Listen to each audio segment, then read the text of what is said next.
Before the break, we were catching up with President Obama, who's in South Africa to celebrate Nelson Mandela's 100th birthday. And let's just acknowledge how dope you have to be for people to keep throwing you birthdays after you're dead. Just think about how amazing you have to be. Like, most of you can't even get your roommate to come to your party and you're alive. Yeah. It's like, dude, what do you mean you can't come over? We live in the same room. So who was Nelson Mandela to get Obama to take a break from kite surfing and go all the way to Africa to give his first big speech since he left the White House? Well, really there are two Nelson Mandelas. The first is played by every black actor in Hollywood. My name is Nelson Mandela. I'm the first accused. I have dedicated myself to this struggle of the African people. Those in power deny your freedom. The only path to freedom is power. I will walk to the quarry, but I will no longer run.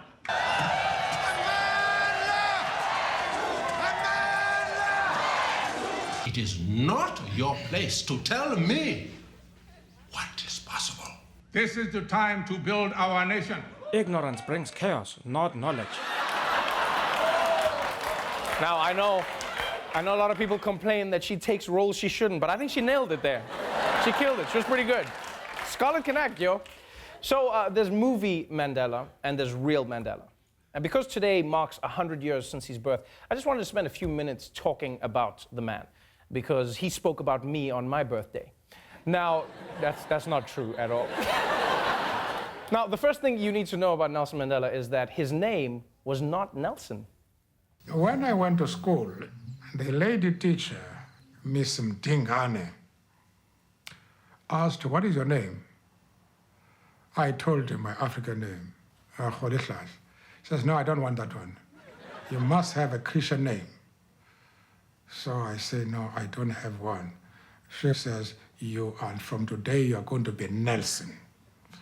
That's how I earned the name Nelson, not given by my parents. Wow. Can you imagine how Mandela's parents must have felt? Their kid left the house as Rolihlahla and comes back as Nelson. Like, his dad must have been so mad. He'd be like, "They called you what? I'm calling your teacher right now. Hello? This is Gata Mandela. No, your name is Jeremy now. Ah, they got me too. Ah! Ah!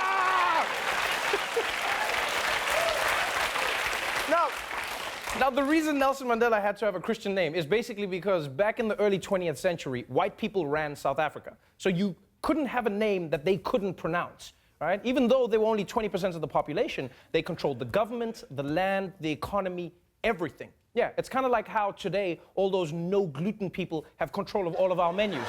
Yes, except in South Africa, the intolerance was real. So it was this oppression that pushed Nelson Mandela to join a revolutionary movement called the African National Congress. Right? He joined politics when he was just 26 years old, partly to fight racial inequality and also because he had just been kicked off his parents' Obamacare. Now, at first, the ANC fought for racial equality peacefully, but the racist government only got more oppressive. In fact, in 1948, South Africa's government set up apartheid, which made legal racism the foundation of the entire country. Black people couldn't vote, they had to live in certain areas, and they were banned from playing sports with white people. And I'm not gonna lie, that last part I completely understand. Right? I mean, if your system is based on white supremacy, you can't have black people dunking all over your shit. It just doesn't go with the narrative. Be like, white people are superior. Ah, wait, I wasn't ready.